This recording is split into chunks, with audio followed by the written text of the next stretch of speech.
మీ వ్యాపార ప్రకటనల కోసం ఈ నంబర్ను సంప్రదించండి. నమస్తే. ప్రస్తుతం మనతో పాటు సీనియర్ జర్నలిస్ట్ దాము బాలాజీ ఉన్నారు. ఆయనతో మాట్లాడదాం. నమస్తే సార్. నమస్తే సార్, పతంజలి యాడ్స్ గురించి అందరికి తెలిసిందే. చాలా యాడ్స్ ఇస్తారు, కమర్షియల్ యాడ్స్. ఇప్పుడు దాన్ని సుప్రీంకోర్టు బ్యాన్ చేసింది అని తెలిసింది. ఎందుకు బ్యాన్ చేసింది? దీనివల్ల రామ్దేవ్ బాబాకి కానీ ఆయన పార్ట్నర్కి కానీ ఎలాంటి ఎఫెక్ట్స్ పడే అవకాశం ఉంది అంటారు? యాక్చువల్గా మనకి చూసినప్పుడు కోవిడ్-19 వచ్చినప్పుడు వీళ్ళు ఒక మందు తీసుకొచ్చారు, కరోనిల్ అని. ఆ కరోనిల్ మందు ఏంటంటే దీన్ని వాడితే కోవిడ్ నయమవుతుంది, కరోనా జబ్బు నయమవుతుంది అని ప్రకటనలు ఇచ్చారు. అప్పుడు ఇండియన్ మెడికల్ అసోసియేషన్, IMA అంటారు.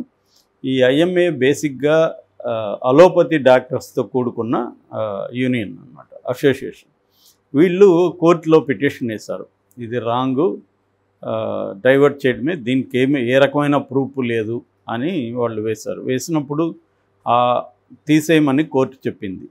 దాని తర్వాత వీళ్ళు కంప్లీట్గా ఈ మెడికల్ అసోసియేషన్ ఏం చేసిందంటే పతంజలి ప్రోడక్ట్స్కి సంబంధించి అన్ని అడ్వర్టైజ్మెంట్ని వాళ్ళు కంప్లీట్గా పరిశీలించారు. పరిశీలిస్తే అనేక అడ్వర్టైజ్మెంట్ల్లో తప్పుడుగా మిస్లీడింగ్ ఇన్ఫర్మేషన్ ఉండడం, తర్వాత పబ్లిక్ డీసెన్సీకి భంగం కలిగిస్తూ ఉండడం, ఫాల్స్ క్లెయిమ్స్ చేసుకోవడం, ఇలాంటివి కనిపించాయి. ముఖ్యంగా ఏంటంటే వాళ్ళ ఉత్పత్తులు వాడితే డయాబెటీస్ కంప్లీట్గా నయమైపోతుందని, ఆస్తమా కంప్లీట్గా నయమైపోతుందని, బ్లడ్ ప్రెషర్ ఇంకా ఉండదని, ఒబేసిటీ ఉండదని, అందరూ కూడా స్లిమ్ అయిపోతారని, ఇలాంటివి ఇస్తున్నారు అన్నమాట. దీని మీద సుప్రీంకోర్టుకి వెళ్ళారు. సుప్రీంకోర్టు లాస్ట్ ఇయర్ ఏం చెప్పిందంటే ఈ ప్రకటనలు ఆపేయండి, ఆపకపోతే ఒక్కొక్క ప్రకటనకి ఒక్కొక్క ₹1 కోటి కలెక్ట్ చేస్తాం మీ దగ్గర అని సీరియస్ వార్నింగ్ ఇచ్చింది. ఇచ్చినప్పటికి కూడా వీళ్ళు ఆపలేదు, కంటిన్యూ చేస్తున్నారు. దాంతో కోర్టు నిన్న చాలా సీరియస్ అయింది. దీంట్లో జస్టిస్ అమానుల్లా ఇంకొక జడ్జి ఇద్దరు కలిసి తీర్పిచ్చారు. వీళ్ళు ఏం చెప్పారంటే చాలా వ్యాఖ్యలు కూడా చేశారు. మీకు ఎంత గట్స్ ఉంది, సుప్రీంకోర్టు క్లియర్గా చెప్తే కూడా మీరు చేస్తున్నారు, you are the tempting the court అని వాడారు. అంటే మా కోర్టుని టెంప్ట్ చేస్తున్నారు, అంటే ఒక రకంగా రెచ్చగొడుతున్నారు కోర్టుని. సో ప్రభుత్వం కూడా కళ్ళు మూసుకుని ఉంది ఈ విషయంలోనే, ప్రభుత్వాన్ని కూడా సీరియస్గా చేశారు. సో కంప్లీట్గా టెంపరరీ బ్యాన్ ఇచ్చారు. వీళ్ళిద్దరికీ ఇప్పుడు నోటీసులు ఇచ్చారు. ఈ కోర్టు ధిక్కరణ కేసు కింద నోటీసులు వెళ్ళాయి. దానికి కానీ కరెక్ట్గా రెస్పాండ్ కాకపోతే అరెస్ట్ చేసే అవకాశం కూడా ఉందంటున్నారు. ముఖ్యంగా ఏంటంటే పతంజలికి CEO ఆయన ఆచార్య బాలకృష్ణ ప్లస్ బాబా రామ్దేవ్. మనం చాలాసార్లు ఆయన స్టోరీ మన ఛానల్లో చెప్పుకున్నాం. వాళ్ళిద్దరూ అసలు ఎలా ఎదిగారు ఏంటి, వాళ్ళ మీద ఉన్న వివాదాలు ఏంటి, ఇవన్నీ కూడా చెప్పుకున్నాం. ఎందుకంటే వాళ్ళు వివాదాలతోనే ఎదిగారు. ఈ ఆచార్య బాలకృష్ణ వీళ్ళిద్దరూ కూడా ఒక గురుకులంలో చదువుకున్నారు చిన్నప్పుడు. అప్పుడే వాళ్ళు మెల్లగా బయట నుంచి లేహ్యాలు తీసుకొచ్చి అమ్మడం, మార్కెటింగ్ చేయడం మొదలుపెట్టారు. బాలకృష్ణకి మార్కెటింగ్ నాలెడ్జ్ చాలా బాగుంది. ప్రోడక్ట్ని చూసుకోవడం, కంపెనీని ఎలా ఎస్టాబ్లిష్ చేయడం, అవన్నీ నాలెడ్జ్ ఉంది.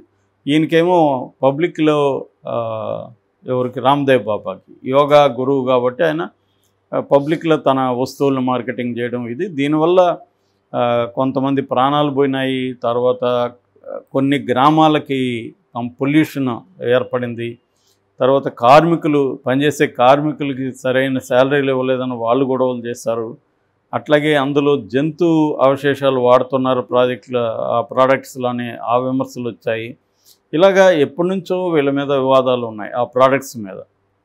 అయితే ఆ ప్రోడక్ట్స్ కొంతవరకు కొన్ని రకాల ప్రోడక్ట్స్ బాగా పనిచేస్తాయని కూడా ఉంది.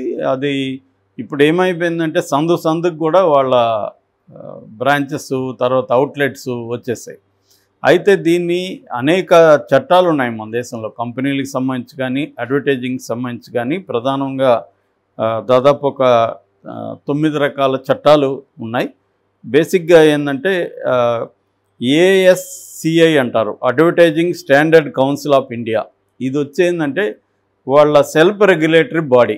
అడ్వర్టైజ్మెంట్స్ అందరూ కలిసి ఒక బాడీని పెట్టుకున్నారు. మనకి ఇప్పుడు న్యూస్ పేపర్ ఏజెన్సీలకు కూడా అలాగే సెల్ఫ్ రెగ్యులేటింగ్ బాడీ ఉంటుంది. సో అలాంటి దాంట్లో ఏంటంటే స్ట్రిక్ట్గా వాళ్ళు మానిటర్ చేస్తుంటారు, అడ్వర్టైజ్మెంట్స్లో ఎలాంటి ఎథిక్స్ ఫాలో కావాలి అనేది. అది కాకుండా కన్జ్యూమర్ ప్రొటెక్షన్ యాక్ట్ 2019 ఉంది. ఇది కన్జ్యూమర్స్ నుంచి ఫాల్స్ క్లెయిమ్ చేసుకునే కంపెనీల నుంచి దాన్ని ప్రొటెక్ట్ చేస్తుంది కన్జ్యూమర్స్. అంటే మనకి ఎవరైనా ఒక వస్తువు వాడితే, ఇప్పుడు ఫెయిర్ అండ్ లవ్లీ వాడితే మీ స్కిన్ ఇదో అవుతుంది అంటారు, మళ్ళీ కింద స్మాల్ ఫాంట్స్లో కండిషన్ సప్లై అంటారు. సో కానీ అది కూడా ఫాల్స్ క్లెయిమే.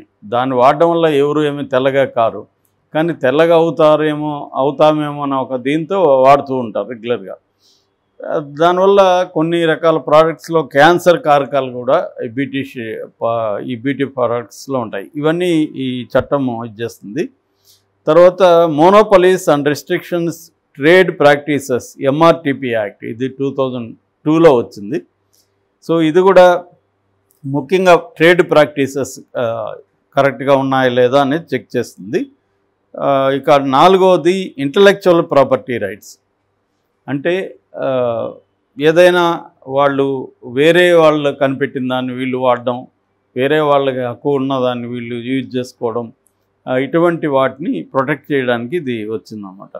తర్వాత food safety and standards authorities of India FSSAI చాలా ప్రోడక్ట్స్ మీద ఈ ముద్ర ఉంటుంది. అంటే వాళ్ళు ఓకే చేసినాకే దాన్ని రిలీజ్ చేయాలన్నమాట. వాళ్ళు టెస్ట్ చేస్తారు, ఈ ఫుడ్ ప్రోడక్ట్ హార్మ్ఫుల్ కాదు, ఇందులో హార్మ్ఫుల్ లెడ్ కానీ ఇవన్నీ కూడా ప్రతి దానికి ఒక లిమిటేషన్స్ ఉంటుంది, దానికి మించి ఉండకూడదు. ఆ మధ్య కూడా నూడిల్స్ బ్యాన్ చేశారు, ఈ లెడ్ ఎక్కువ ఉందని.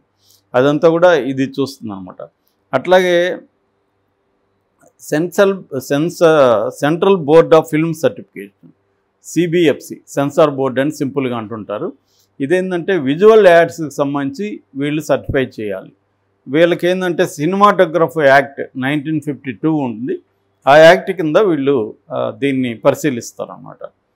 అట్లాగే digital advertising and IT act 2000లో వచ్చింది. ఇది డిజిటల్కి సంబంధించి, అట్లాగే సోషల్ మీడియాలో పబ్లిసిటీకి సంబంధించి ఇది మానిటరింగ్ చేస్తుంది. అట్లాగే cigarette and other tobacco products, ఇది సిగరెట్లకు సంబంధించి, పొగాకు సంబంధించి అయితే ఇది చేస్తుంది. ఇప్పుడు ఈ రామ్దేవ్ బాబాకు సంబంధించిన ప్రధాన చట్టం ఏంటంటే drugs and magic remedies act 1954. దీని కింద ఇప్పుడు అబ్జెక్ట్ చేసిందనమాట ఈ మెడికల్ అసోసియేషన్, ఇండియన్ మెడికల్. ఈ drugs and magic remedies act కింద వీళ్ళు ఆ రూల్స్ని ఫాలో కాలేదు, దాని కింద క్లియర్గా ఉన్నాయి ఆ రూల్స్ని అనేది వీళ్ళు చెప్పారు. అయితే సుప్రీంకోర్టు చెప్పిన తర్వాత వీళ్ళకి ఇప్పుడు 100 కోట్ల లాస్ అయితే వస్తుందని చెప్తున్నారు. ఎందుకంటే ఈ ప్రోడక్ట్స్ మీద ఒక్కసారిగా నెగిటివ్గా దేశమంతా విదేశాల్లో కూడా నెగిటివ్గా స్ప్రెడ్ అవుతుంది. అంటే ఈ ప్రోడక్ట్స్లో వీళ్ళు చెప్పే క్లెయిమ్స్ ఏవి లేవు, దీనివల్ల ఏమి డయాబెటీస్ ఏమి కంప్లీట్గా నయం కాదు, ఇప్పటివరకు ఎవరు కూడా మా మందు వాడితే డయాబెటీస్ కంప్లీట్ నయం అవుతుంది అనేది ప్రూవ్ చేయలేకపోయారు. ఇప్పటికి కూడా అలోపతి మెడిసిన్సే ప్రధానంగా తీసుకుంటున్నారు డయాబెటీస్.